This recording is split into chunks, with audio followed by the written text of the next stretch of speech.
الله نحمده ونستعينه ونستغفره ونؤمن به ونتوكل عليه ونعوذ بالله من شرور أنفسنا ومن سيئات أعمالنا من يهده الله فلا مضل له ومن يضلله فلا هادي له وأشهد أن لا إله إلا الله وحده لا شريك له وأشهد أن محمدا عبده ورسوله أما بعد فإن خير الحديث كتاب الله وخير الهدي هدي محمد صلى الله عليه وسلم وشر الأمور محدثاتها وكل محدثة بدعة وكل بدعة ضلالة وكل ضلالة في النار. أعوذ بالله من الشيطان الرجيم. فاعلم أنه لا إله إلا الله واستغفر لذنبك وللمؤمنين والمؤمنات والله يعلم متقلبكم ومثواكم.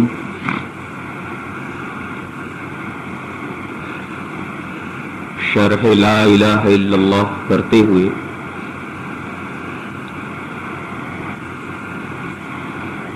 یعنی توحید کے موضوع پر گفتگو کرتے ہوئے آج یہ ہمارا چھٹا جمعہ.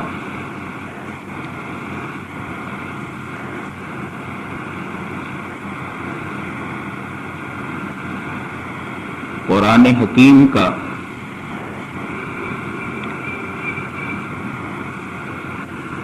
اگر بغور مطالعہ کیا جائے تو یہ معلوم ہوتا ہے کہ اس میں بندوں کے لیے تعلیم کے دو طریقے اختیار کیے گئے. ایک طریقہ ہے تعلیم لفظی کا اور دوسرا طریقہ ہے تعلیم تصویری کا. ایک بہترین معلم وہی ہو سکتا ہے جو اپنی زبان سے کوئی مسئلہ دوسرے کو سمجھا دے،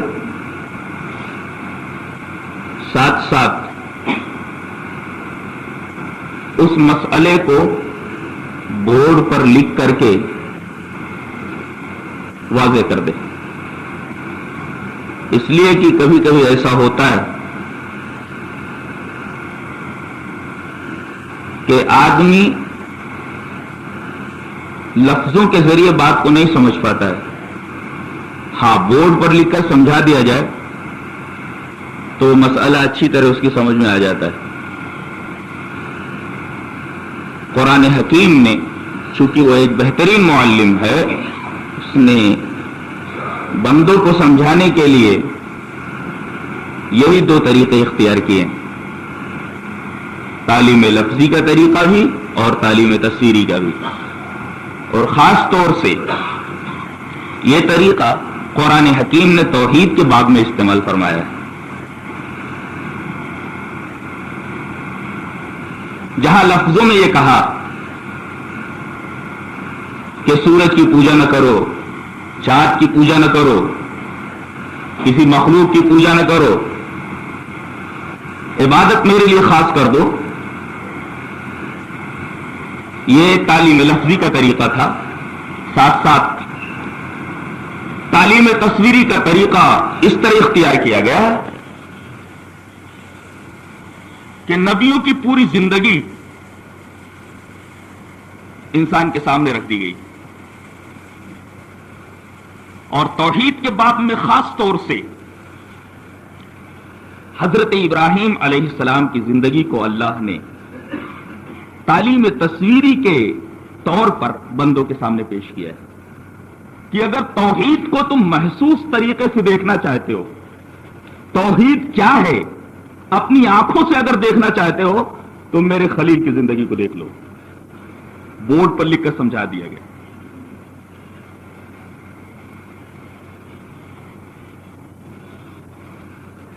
یہی وجہ ہے کہ اللہ تبارک و تعالی نے ایک جگہ خود اپنے رسول کو خطاب کر کے فرمایا ثم اوحینا الیک ان اتبع ملت ابراہیم حنیفا وما کان من المشرکین، کہ ہم نے پھر آپ کے پاس یہ وحی کی اے ہمارے رسول کہ آپ حضرت ابراہیم علیہ السلام کے ملت کی پیروی کیجیے. ثم اوحینا الیک ان اتبع ملت ابراہیم حنیفا، خطاب جناب محمد رسول اللہ صلی اللہ علیہ وسلم سے ہے کہ پھر ہم نے آپ کی طرف یہ وحی کی کہ آپ حضرت ابراہیم علیہ السلام کی ملت کی اتباع کیجیے، یعنی حضرت ابراہیم علیہ السلام کے نقش قدم پر چلیے، آپ ان کی پیروی کیجیے. اور ایک جگہ ارشاد فرمایا ان اول الناس بابراہیم للذین اتبعوه وهذا النبی والذین آمنوا، اس پر ہم لوگوں کو جتنا خوش ہونا چاہیے اتنا خوش ہو لینا چاہیے. اللہ تبارک و تعالی نے فرمایا بے شک میرے خلیل حضرت ابراہیم علیہ السلام سے سب سے زیادہ گہرا تعلق پہلے تو ان لوگوں کا ہے جو حضرت ابراہیم علیہ السلام کے دور میں ان پر ایمان لائے. ان اول الناس بابراہیم للذین اتبعوا، حضرت ابراہیم علیہ السلام سے سب سے زیادہ گہرا تعلق ان لوگوں کو ہے جو حضرت ابراہیم علیہ السلام کے زمانے میں حضرت ابراہیم علیہ السلام کے اوپر ایمان لائے، ان کی اتباع کی. پھر اس کے بعد سب سے گہرا تعلق حضرت ابراہیم سے جناب محمد رسول اللہ صلی اللہ علیہ وسلم کے وہذا النبی، نبی کو سب سے زیادہ گہرا تعلق ہے حضرت ابراہیم علیہ السلام سے، اور انہی کی نسبت سے نبی پاک صلی اللہ علیہ وسلم کی نسبت سے مومنوں کو والذین آمنوا، جنہوں نے توحید کی دعوت پر لبیک کہا، اللہ پر ایمان لائے، حضرت ابراہیم علیہ السلام سے ان کو بھی بڑا گہرا تعلق ہے. تو ابراہیم علیہ السلام کی ذات سے کن کن لوگوں کو گہرا تعلق ہے؟ ایک تو ان لوگوں کو جو ان کے زمانے میں ان پر ایمان لائے، دوسرے اس نبی کو ھذا النبی، یہ نبی یعنی جناب محمد رسول اللہ صلی اللہ علیہ وسلم کو ان سے سب سے زیادہ گہرا تعلق ہے. اور اس کے بعد آپ کی نسبت سے ان تمام مومنوں کو حضرت خلیل سے گہری نسبت ہے، گہرا تعلق ہے ان سے مومنوں کو، یعنی جنہوں نے نبی پاک صلی اللہ علیہ وسلم کے ہاتھ پر اسلام قبول کیا، جو نبی پاک صلی اللہ علیہ وسلم پر ایمان لائے، اللہ پر ایمان لائے، ان کا گہرا تعلق ہے.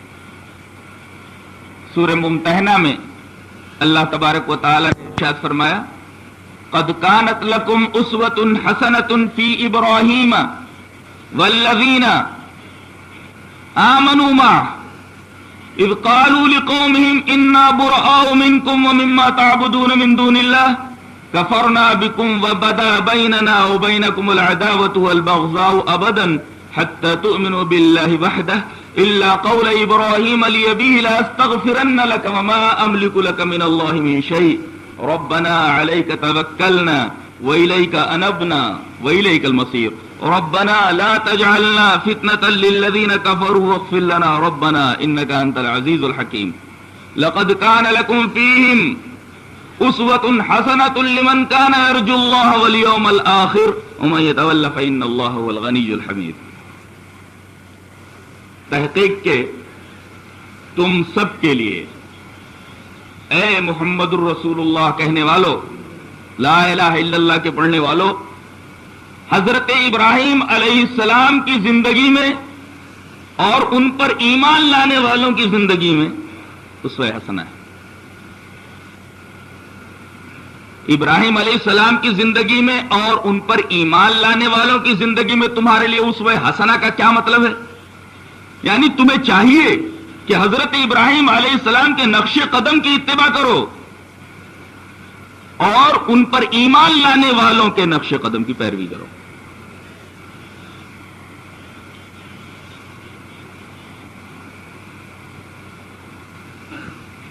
جب ہم حضرت ابراہیم علیہ السلام کی زندگی پر نظر ڈالتے ہیں تو سب سے پہلی چیز یہ نظر آتی ہے کہ آپ نے جس معاشرے میں آنکھ کھولی وہ معاشرہ بت پرستی، آفتاب پرستی، ماہتاب پرستی، نجوم پرستی، مخلوقات پرستی، نہ جانے کن کن پرستیوں کے اندر مبتلا تھا. شرک کی غلاظت میں پڑا ہوا تھا. توحید کی کوئی کرن اس معاشرے کے اندر دکھائی نہیں دیتی تھی. ایسا لگتا تھا جیسے توحید کا چراغ اس معاشرے کے اندر بجھ چکا ہو. چاروں طرف شرک کی اور کفر کی ظلمتیں پھیلی ہوئی تھی،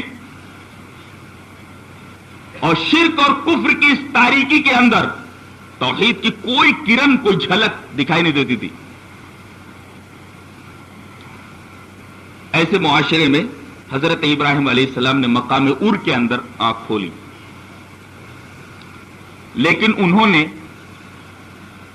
باپ دادا کا دین آنکھ بند کر کے نہیں قبول کیا، جبکہ بت پرستی میں پیش پیش خود ان کا باپ آزر تھا.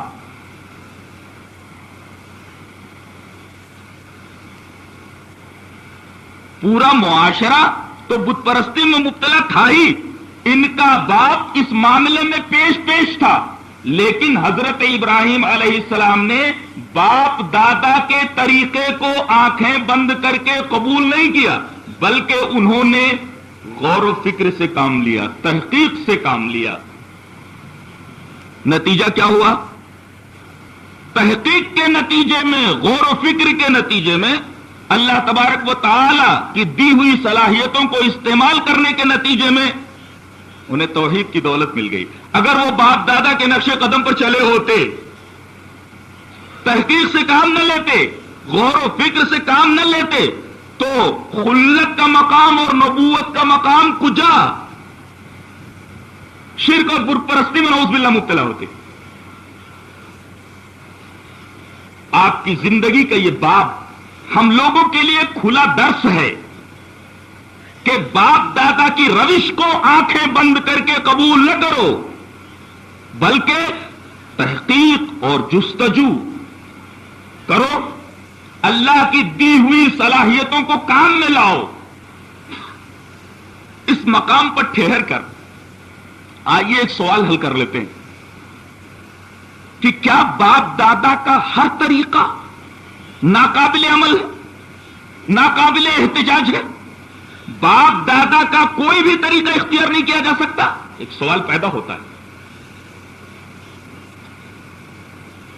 جواب اس کا یہ ہے کہ باپ دادا کا طریقہ اس اعتبار سے کہ یہ باپ دادا کا چلن ہے، طبیعت کو اس سے انسیت ہوتی ہے کہ یہ ہمارے باپ کا طریقہ ہے، یہ ہمارے دادا کا طریقہ ہے. لیکن باپ دادا کا طریقہ ہی مجرد اسے قبول کرنے کے لیے کافی نہیں، جب تک کہ اسے تحقیق کی کسوٹی پر کس کر نہ دیکھ لیا جائے. اور اس معاملے میں سب سے مقدم بات یہ ہے کہ یہ دیکھا جائے کہ باپ دادا کا یہ طریقہ عقل کے خلاف تو نہیں، دیکھا جائے کہ باپ دادا کا یہ طریقہ فطرت انسانی سے بعید تو نہیں، پھر یہ دیکھا جائے کہ باپ دادا کا یہ طریقہ اللہ تبارک و تعالیٰ کے بتائے ہوئے طریقے کے خلاف تو نہیں ہے.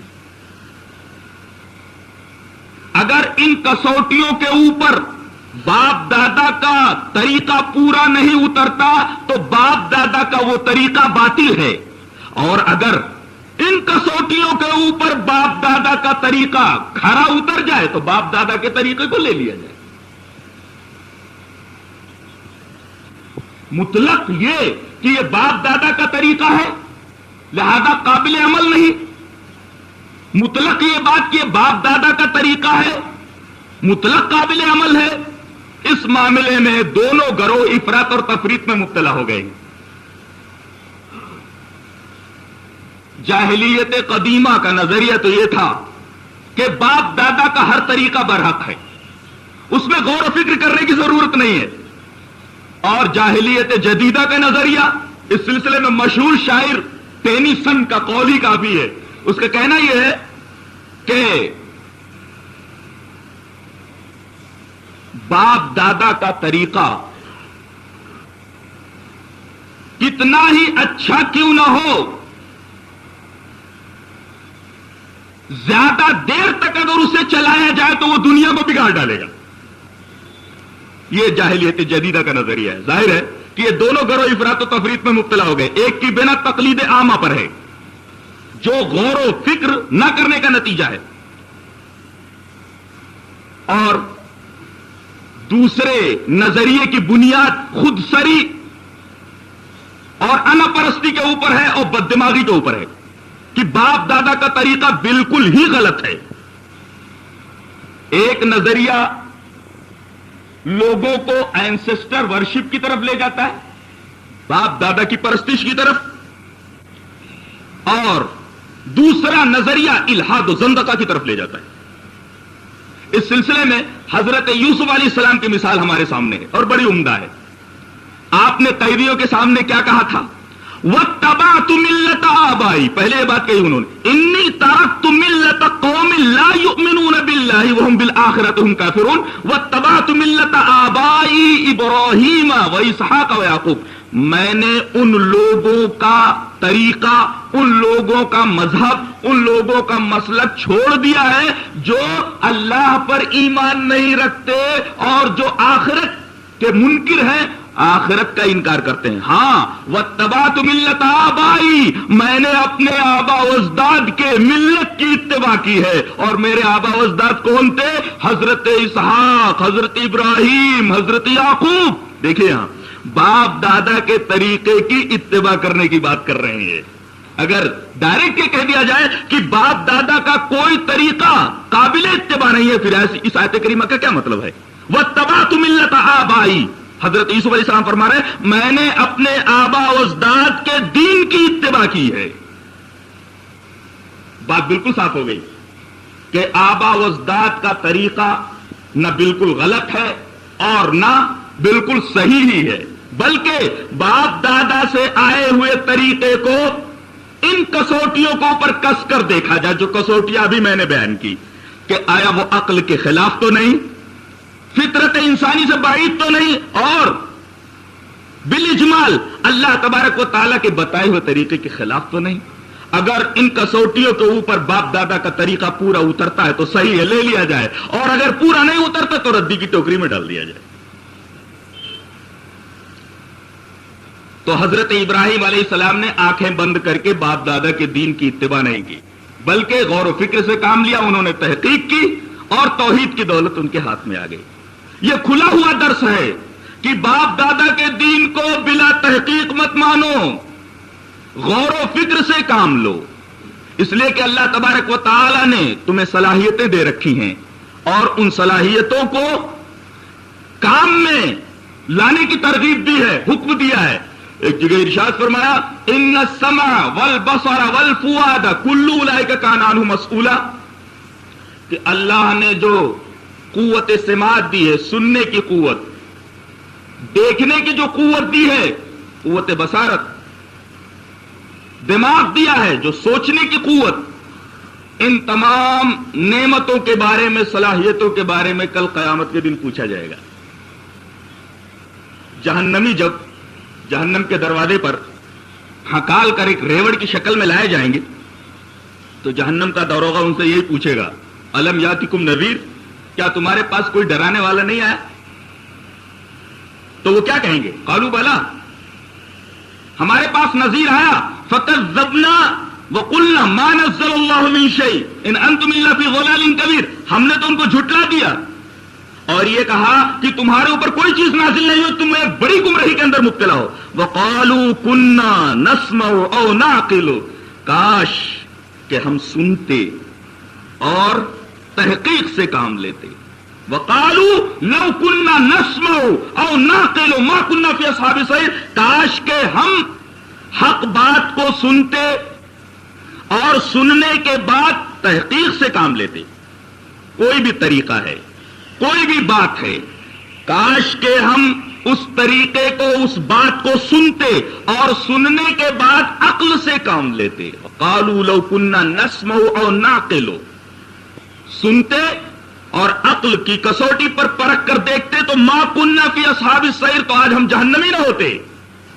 یہ آیت کریمہ بتا رہی ہے کہ اللہ کی یہ دی ہوئی جو صلاحیتیں ہیں، آنکھ، کان، اسی طریقے سے سوچنے کی جو صلاحیت دماغ کے اندر جو رکھی گئی ہے، اگر ان صلاحیتوں سے کوئی فائدہ نہیں اٹھاتا تو قیامت کے دن ان صلاحیتوں کے بارے میں آدمی سے پرسش ہوگی، اور ان صلاحیتوں کو کام میں نہ لانے کی وجہ سے آدمی گمراہی میں مبتلا ہوتا ہے. جیسا کہ جہنمیوں کا یہ قول بتا رہا ہے کہ کاش کہ ہم سنتے اور عقل کی کسوٹی پر ان چیزوں کو کس کر دیکھتے تو آج جہنمی نہ ہوتے. ما كنا فی اصحاب السعیر، جہنم میں نہیں آتے.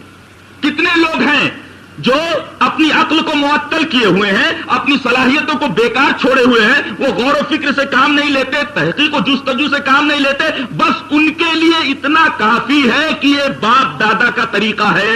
ہمارے باپ دادا کا طریقہ کیا غلط ہو سکتا ہے؟ صدیوں سے چلتا آیا طریقہ باپ دادا کا کیا غلط ہو سکتا ہے؟ کیا سارے کے سارے لوگ غلطی پر ہو سکتے ہیں؟ اس طریقے کے دلائل پیش کیے جاتے ہیں. حضرت ابراہیم علیہ السلام کے سامنے بھی یہی دلیل رکھی گئی تھی، جسے دلیل کہنا بھی دلیل کی توہین ہے.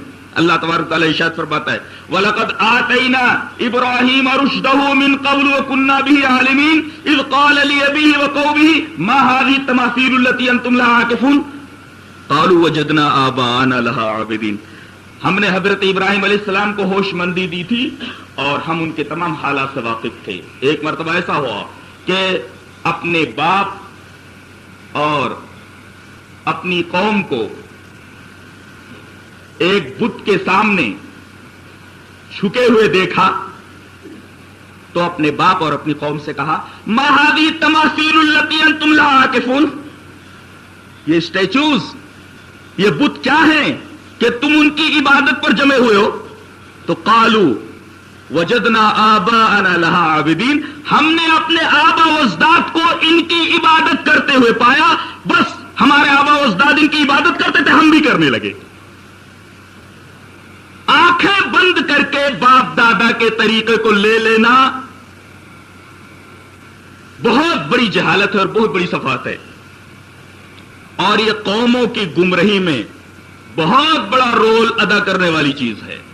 قومیں جو گمراہی میں مبتلا ہوئی ہیں، سب سے بڑا سبب یہی آبا پرستی تھی، جسے ہم اپنی زبان میں تقلید کہتے ہیں. بلا سوچے سمجھے کسی کی بات کو مان لینا. ہمارے امام صاحب نے کہا ہے، ارے امام صاحب کے قول کو ذرا قرآن و حدیث کی کسوٹی پر کس کر دیکھو کہ امام صاحب کا قول صحیح ہے یا غلط ہے. مجرد یہ کہ امام صاحب کا قول ہے لہذا سر آنکھوں پر لیے جانے کے لائق ہے، امام صاحب سے غلطی نہیں ہو سکتی. یہی چیز ہے جس نے ہمیشہ انسانوں کو، قوموں کو گمراہی کی طرف رہنمائی کی ہے اور لوگوں کو گمراہ کیا ہے. تو پہلا سبق ہمیں یہ ملتا ہے حضرت ابراہیم علیہ السلام کی زندگی میں، چاروں طرف شرک ہی شرک ہے. اسی شرک کے ماحول میں آنکھ کھولتے ہیں، لیکن آنکھیں بند کر کے اپنے باپ کے دین کو قبول نہیں کرتے، بلکہ اپنے باپ سے بحث کرنے پر آمادہ ہو جاتے ہیں. ایک جگہ ارشاد فرمایا اللہ تبارک تعالی نے وَإِذْ قَالَ إِبْرَاهِيمُ لِأَبِيهِ آزَرَ أَتَتَّخِذُ أَصْنَامًا آلِهَةً إِنِّي أَرَاكَ وَقَوْمَكَ فِي ضَلَالٍ مُبِينٍ. حضرت ابراہیم علیہ السلام نے اپنے باپ آزر سے یہ کہا کہ تم لوگ بتوں کو معبود بنائے ہو. انی اراک وقومک فی ضلال مبین، میں تم کو بھی اور تمہاری قوم کو بھی کھلی ہوئی گمراہی میں دیکھ رہا ہوں. یعنی اگر کہیں گمراہی نظر آئے تو گمراہی کو گمراہی کہا جائے. بعض لوگ کیا کہتے ہیں، ارے شرک کو شرک کہو گے، بت پرستی کو بت پرستی کہو گے، قبر پرستی کو قبر پرستی کہو گے، تو اس طرح تو لوگ دور ہو جائیں گے. اچھا، یہ بات حضرت ابراہیم خلیل اللہ کے ذہن میں نہیں آئی تھی، جو ہمارے نئے محققین کے ذہن میں آئی ہے. انی اراک وقومک فی ضلال مبین، میں تم کو تمہاری قوم کو کھلی ہوئی گمراہی میں دیکھ رہا ہوں. ارے بھائی، جب گمراہی کو آپ گمراہی کہیں گے نہیں تو پھر حقیقت واضح کیسے ہوگی؟ حق اور باطل ممتاز کیسے ہوں گے؟ جب ضلالت کو ضلالت نہیں کہا جائے گا تو حق اور باطل کے درمیان، ہدایت اور ضلالت کے درمیان امتیاز کیسے ہوگا؟ یہاں حضرت ابراہیم علیہ السلام نے اپنے باپ کو مخاطب کر کے کہا کہ میں تجھے اور تیری قوم کو کھلی ہوئی گمراہی کے اندر دیکھ رہا ہوں، تم سب لوگ ضلالت کے اندر مبتلا ہو۔ یہ آیت کریمہ بھی ہمیں سبق دیتی ہے کہ جہاں کوئی برائی نظر آئے، برائی پر تنقید کرنا ضروری ہے۔ سامنے والے سے کہا جائے کہ تم کھلی ہوئی گمراہی کے اندر مبتلا ہو، جب تک اس سے کہا نہیں جائے گا کہ جس میں تم مبتلا ہو وہ گمراہی ہے تو توبہ کیسے کرے گا وہ گمراہی سے؟ اور دوسری چیز جو حضرت ابراہیم علیہ السلام کی زندگی میں نظر آتی ہے وہ یہ ہے کہ حکم ہوا کہ اپنے شیر خوار بچے کو، اس بیوی کو بے آب و گیا میدان میں مکہ کے لے جا کر کے چھوڑاؤ۔ یہ بھی نہیں پوچھا کہ ایسا حکم کیوں دیا جا رہا ہے،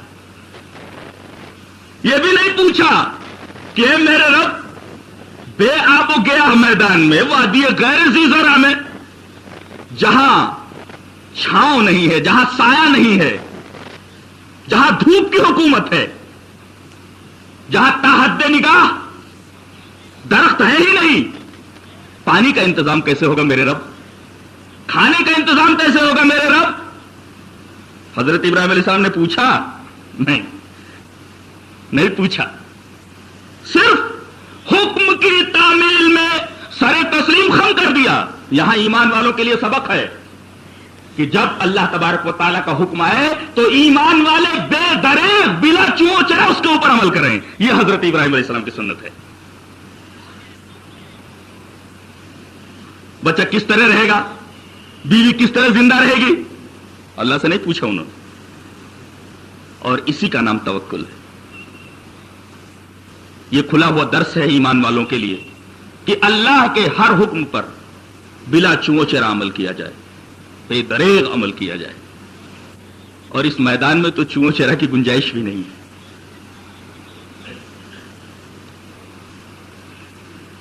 ایک چیز اور حضرت ابراہیم علیہ السلام کی زندگی میں نظر آتی ہے، وہ یہ کہ جب آپ نے توحید کو پا لیا، توحید کی دولت ہاتھ میں آ گئی،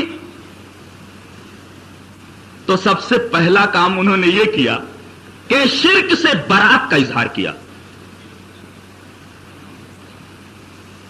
کیسے برات کا اظہار کیا؟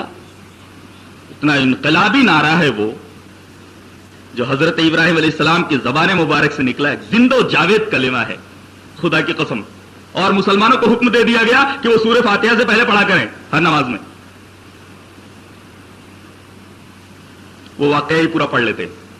وَإِذْ قَالَ إِبْرَاهِيمُ لِأَبِيهِ آزَرَ تَتَّخِذُ أَصْنَامًا آلِهَةً إِنِّي أَرَاكَ وَقَوْمَكَ فِي ضَلَالٍ مُبِينٍ وَكَذَلِكَ نُرِي إِبْرَاهِيمَ مَلَكُوتَ السَّمَاوَاتِ وَالْأَرْضِ وَلِيَكُونَ مِنَ الْمُوقِنِينَ فَلَمَّا جَنَّ عَلَيْهِ اللَّيْلُ رَأَىٰ كَوْكَبًا قَالَ هَٰذَا رَبِّي فَلَمَّا أَفَلَ قَالَ لَا أُحِبُّ الْآفِلِينَ فَلَمَّا رَأَى الْقَمَرَ بَازِغًا قَالَ هَٰذَا رَبِّي فَلَمَّا أَفَلَ قَالَ لَئِن لَّمْ يَهْدِنِي رَبِّي لَأَكُونَنَّ مِنَ الْقَوْمِ الضَّالِّينَ فَلَمَّا رَأَى الشَّمْسَ بَازِغَةً قَالَ هَٰذَا رَبِّي هَٰذَا أَكْبَرُ فَلَمَّا أَفَلَتْ قَالَ يَا قَوْمِ إِنِّي بَرِيءٌ مِّمَّا تُشْرِكُونَ إِنِّي وَجَّهْتُ وَجْهِيَ لِلَّذِي فَطَرَ السَّمَاوَاتِ وَالْأَرْضَ حَنِيفًا وَمَا أَنَا مِنَ الْمُشْرِكِينَ۔ یہ انقلابی نعرہ ہے، یہ زندہ و جاوید کلمہ ہے۔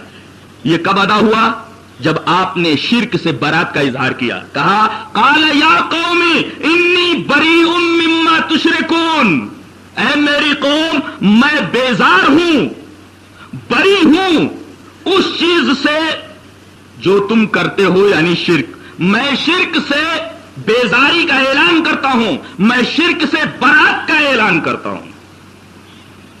اور پھر توحید کا جو زندہ و جاوید کلمہ ہے وہ آپ نے اپنی زبان سے ادا کیا، شرک سے اعلان برات کے بعد کہ میں نے اپنا چہرہ تمام چیزوں سے کاٹ کر، تمام چیزوں سے ہٹا کر کے صرف اللہ کی طرف کر دیا ہے۔ انی وجہت وجہی للذی، اور اس اللہ کی طرف جس نے آسمانوں کو اور زمینوں کو پیدا کیا ہے. انی وجہت وجہی للذی فطر السماوات والارض حنیفا، سب سے کٹ کر کے وما من المشرکین، تمہیں تمہارا شرک مبارک ہو، میں تو مشرک نہیں ہوں. وما انا من المشرکین.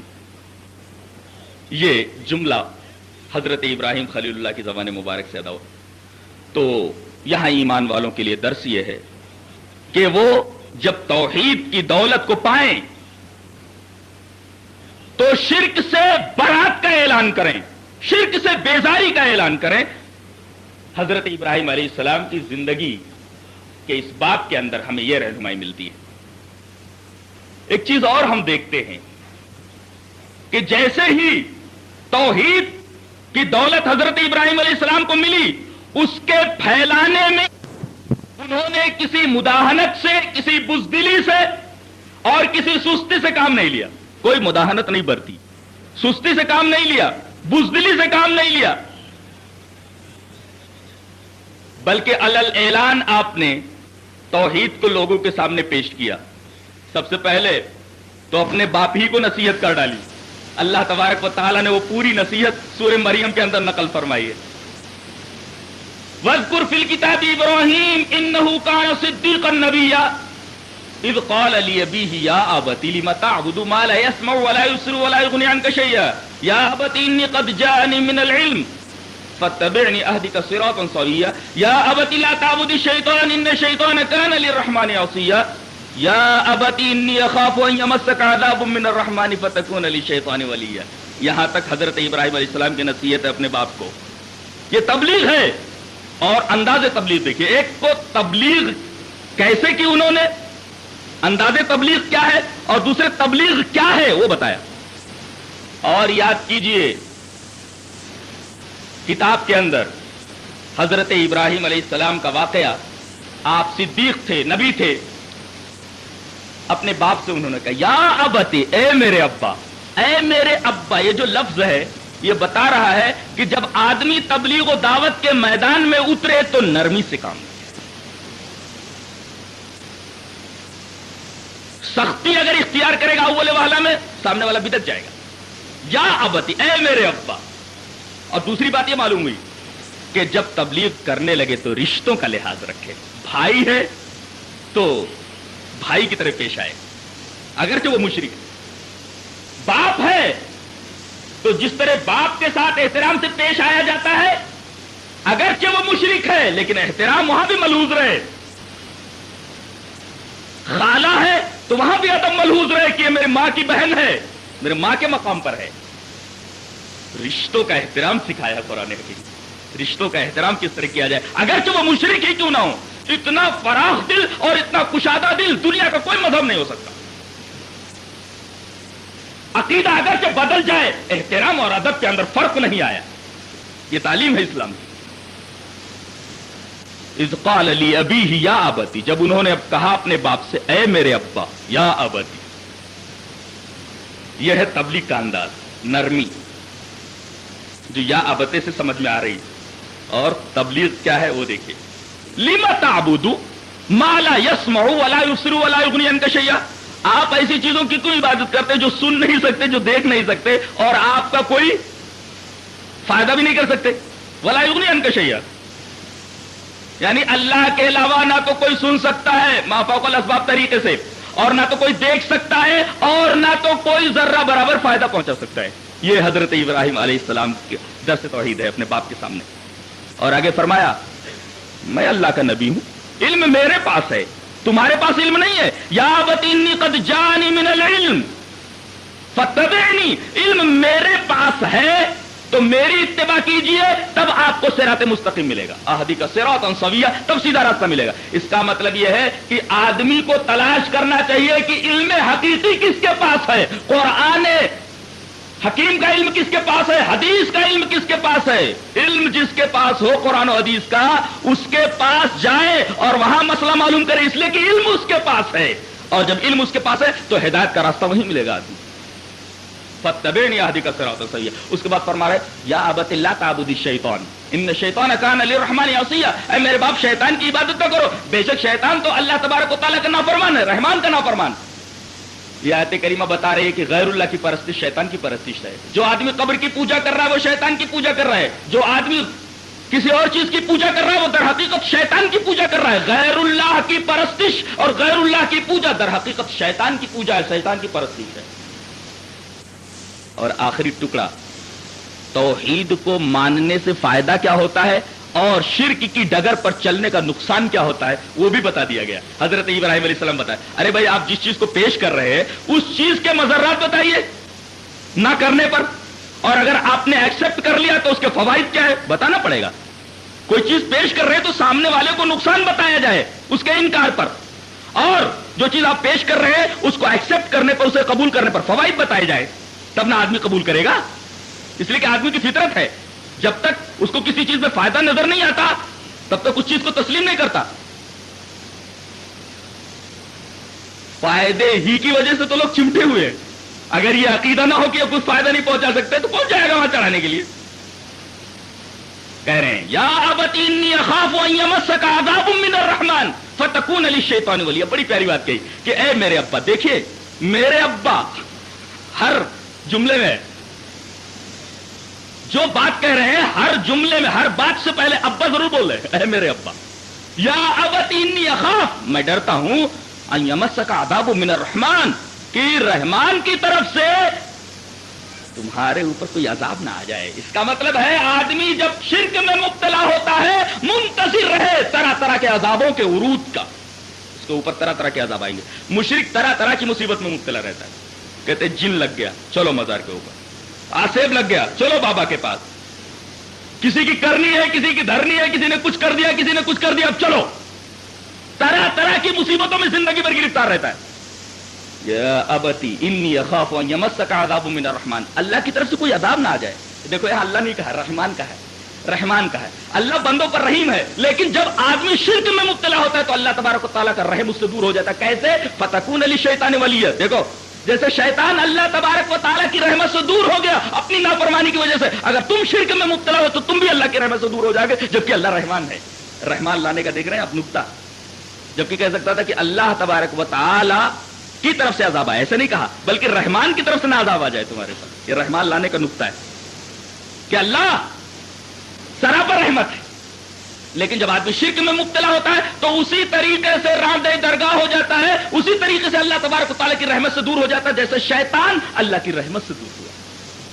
تو دیکھو شرک کی غلاظت میں جو آپ ملوث ہیں آپ نکل آئیے, نہیں تو اللہ تبارک و تعالیٰ کا عذاب آپ کے اوپر آ جائے گا. آپ اللہ کی رحمت سے دور ہو جائیں گے, شیطان اللہ تبارک و تعالیٰ کی رحمت سے دور ہو جائے گا.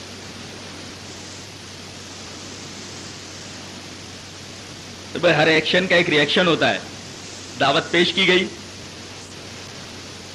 اب جب آدمی اللہ کی دی ہوئی صلاحیتوں کو کام میں لائے گا, کسوٹی پر کس کر دیکھے گا سامنے والے کی بات کو, حق اگر نظر آئے گا اسے قبول کر لے گا. لیکن یہاں تو حضرت ابراہیم علیہ السلام کی بات کو باپ نے عقل کی کسوٹی پر اللہ کی دی ہوئی صلاحیتوں کو کام میں نہ لا کر کے اس نے صاف یہ کہا, قال راغب انت عن آلہتی یا ابراہیم لئن لم تنتہ لارجمنک واہجرنی ملیا. تو میرے معبودوں کی طرف سے میرے ذہن میں شکوک کو شبہات بھر رہا ہے کہ ایسا نہیں کر سکتے ویسا نہیں کر سکتے. ارے یہی تو بگڑی بناتے ہیں سب کی, میرے معبودوں کے خلاف میرے ذہن میں شکوک کو شبہات ڈال رہا ہے, میرے معبودوں سے مجھے پھیر رہا ہے.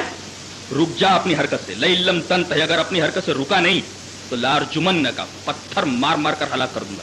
میں نہیں دیکھوں گا تو میرا بیٹا ہے.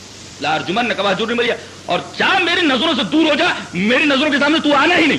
واہجرنی ملیا, ملیا کے معنی دور دراز, لمبی چوڑی مدت, مجھے چھوڑ دے لمبی چوڑی مدت تک. کیا مطلب؟ میرے سامنے آ ہی نہیں, میں تیرا چہرہ تیری صورت نہیں دیکھنا چاہتا. حضرت ابراہیم علیہ السلام سمجھ گئے کہ میرا باپ اس وقت سمجھنے کے موڈ میں نہیں ہے حقیقت کو. کہا سلام علیکم. یہاں سلام علیکم کہنے کا مطلب یہ ہے کہ جب آدمی حق بات کو تسلیم کرنے پر آمادہ نہ ہو اور آپ سمجھا سمجھا کر تھک جائیں تب بھی آپ آستین نہ چڑھائیں, بلکہ آپ سلام علیہ کہہ کر ہٹ جائیں.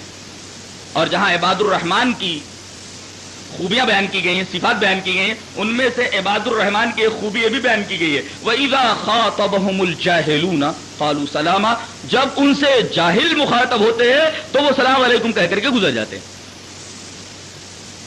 یہاں حضرت ابراہیم علیہ السلام کا طرز تبلیغ بھی معلوم ہوا، اور کس چیز کی تبلیغ انہوں نے اپنے باپ کے سامنے کی وہ بھی معلوم ہوا۔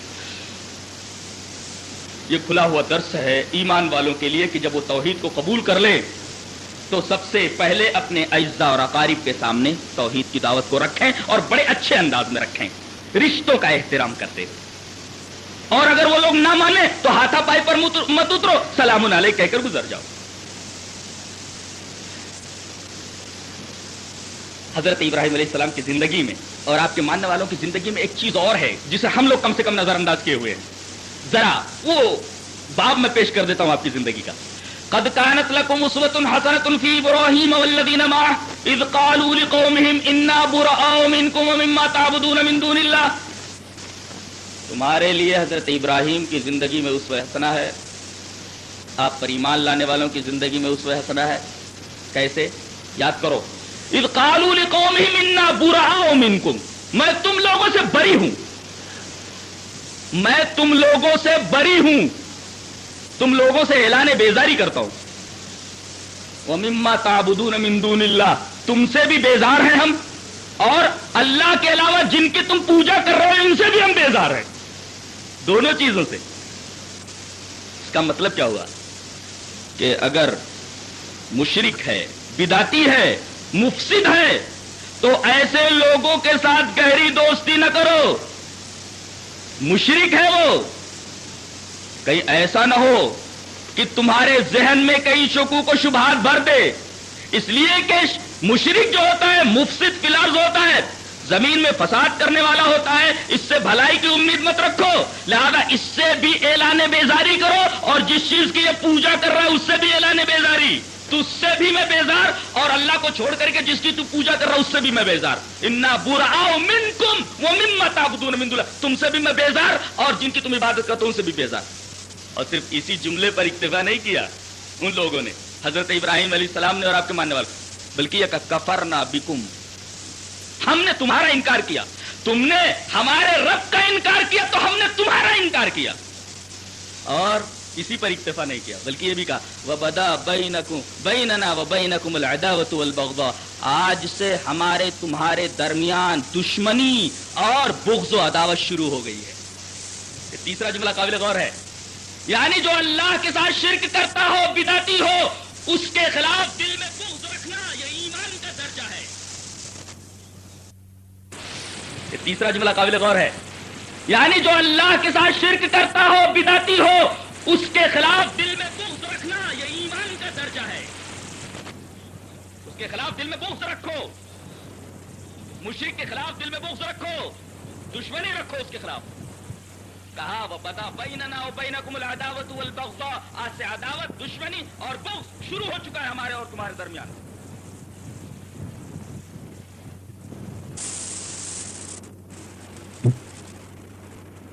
حَتَّى تُؤْمِنُوا، جب تک تم ایک اللہ واحد کے اوپر ایمان نہیں لاتے ہو تب تک یہ بغض اور یہ عداوت ہمارے دلوں میں رہے گی ہی۔ کیا معلوم ہوا؟ کیا معلوم ہوا؟ معلوم یہ ہوا کہ حق کے تعلق سے جب تک متعصب نہیں بنو گے کہ یہی صحیح ہے، حق کو تقویت نہیں مل سکتی، یہ بھی صحیح اور وہ بھی صحیح، اس سے مسئلہ کبھی بھی حل نہیں ہوا ہے۔ حق کے تعلق سے متعصب ہونا ضروری ہے، حق کے تعلق سے اگر آپ متعصب ہیں تو حق کو تقویت ملے گی، پہلی بات معلوم ہوئی، اور اگر متعصب نہیں رہے حق کو تقویت نہیں ملے گی۔ اور دوسری بات یہ معلوم ہوئی، نکتہ ہے کہ اللہ نے سب کا قول نقل کیا ہے، صرف حضرت ابراہیم علیہ السلام کا قول نہیں بلکہ اس قالو کہا ہے، جب ان سب نے کہا، اس کا مطلب یہ ہے کہ دعوت کی راہ میں تحریک کی ترقی کے لیے اتحاد ضروری ہے، اگر اتحاد افتراق میں بدلا تو تحریک کبھی بھی آگے نہیں بڑھ سکتی۔ یہ نقطہ ہمیشہ نوٹ رکھو، اپنے ذہن میں بٹھاؤ۔ ایک تو حق کے بارے میں متعصب ہونا کہ یہی صحیح ہے، تب حق کو تقویت ملے گی، اور دوسرے اتحاد کے ساتھ کام کیا جائے، اس لیے کہ اللہ نے یہاں صرف حضرت ابراہیم کا قول نقل نہیں کیا بلکہ حضرت ابراہیم علیہ السلام اور آپ پر ایمان لانے والے سب لوگوں کا قول نقل فرمایا۔ اذ قالوا لقومہم، جب ان سب نے کہا اس کا مطلب یہ ہے کہ توحید کی تحریک کو آگے بڑھانے کے لیے اتحاد ضروری ہے. اتحاد ٹوٹا کہ حق و تقویت کبھی بھی نہیں مل سکتی, تحریک آگے نہیں بڑھ سکتی. اور آگے ایک بات اور کہی گئی کہ ربنا علیک توکلنا, ہم نے اے اللہ تیرے اوپر بھروسہ کیا ہے, وإلیک انبنا, تیری طرف مائل ہوئے. دعوت و تبلیغ کے میدان میں ایک چیز اور ضروری ہے, اللہ پر توکل. آدمی کتنی ہی کوشش کیوں نہ کر لے, رات دن ایک کر دے, دعوت کے میدان میں اللہ پر توکل اگر نہ رہے, بھروسہ ہٹا, دعوت کا کام نہیں کر سکتے. اور آگے فرمایا گیا ربنا لا تجعلنا فتنة للذین کفروا واغفر لنا ربنا انک انت العزیز الحکیم, کہ اللہ ہمیں فتنہ نہ بنا کافروں کے لیے, جنہوں نے انکار کیا ہے ان کے لیے ہمیں آزمائش مت بنا. اس لیے کہ دعوت و تبلیغ کی راہ میں پریشانیاں آتی ہیں, مشکلات آتی ہیں, تو کبھی کبھی آدمی ایسی آزمائش میں مبتلا ہو جاتا ہے کہ اس کا ایمان خطرے میں نظر آنے لگتا ہے. اس کے بعد اللہ تبارک و تعالی نے دوبارہ ریپیٹ کیا ہے اس بات کو کہ لقد کان لکم فیہم اسوۃ حسنۃ لمن کان یرجو اللہ والیوم الآخر, کہ ان میں یعنی حضرت ابراہیم علیہ السلام اور آپ کے ماننے والوں کی زندگی میں اسوہ حسنہ ہے. ریپیٹ کرنے کی کیا ضرورت تھی, پہلے تو کہہ دیا گیا قد کانت لکم اسوۃ حسنۃ. دوبارہ ریپیٹ کرنے کی وجہ یہ ہے کہ آگے ایک جملہ بڑھایا گیا ہے لمن کان یرجو اللہ والیوم الآخر, جو اللہ پر اور یوم آخر کی امید رکھتا ہے. اس کا مطلب یہ ہوا جو حضرت ابراہیم علیہ السلام اور آپ کے ماننے والوں کے نقش قدم پر نہ چلے, بدعقیدہ ہے, بدعقیدہ ہے وہ, نہ تو اس کا عقیدہ اللہ کے اوپر ہے اور نہ آخرت کے اوپر ہے. حضرت ابراہیم علیہ السلام کی زندگی میں ایک اور چیز نظر آتی ہے, میلے میں چلنے کی دعوت دینے کے لیے آئے کہ ہم لوگ میلے میں چل رہے ہیں, چلیے آپ ہمارے ساتھ. حضرت ابراہیم علیہ السلام نے کیا فرمایا, فقال انی سقیم, میں بیمار ہوں. آپ نے اپنے آپ کو بیمار کہہ کر کے معذرت کر لی کہ بھائی میں میلے میں نہیں جا سکتا. یہ کھلا ہوا درس ہے ایمان والوں کے لیے کہ مشرکین کے جو میلے ٹھیلے ہیں, ان کے جو اجتماعات ہیں, ان کی جو تقریبات ہیں, ان میں قطعاً شریک مت ہوئیے. جو لہو لعب کے مقامات ہیں, مشرکوں کی جو تقریبات ہیں, اجتماعات ہیں, جو ان کے مذہب سے متعلق ہیں, آپ ان میں شریک مت ہوئیے.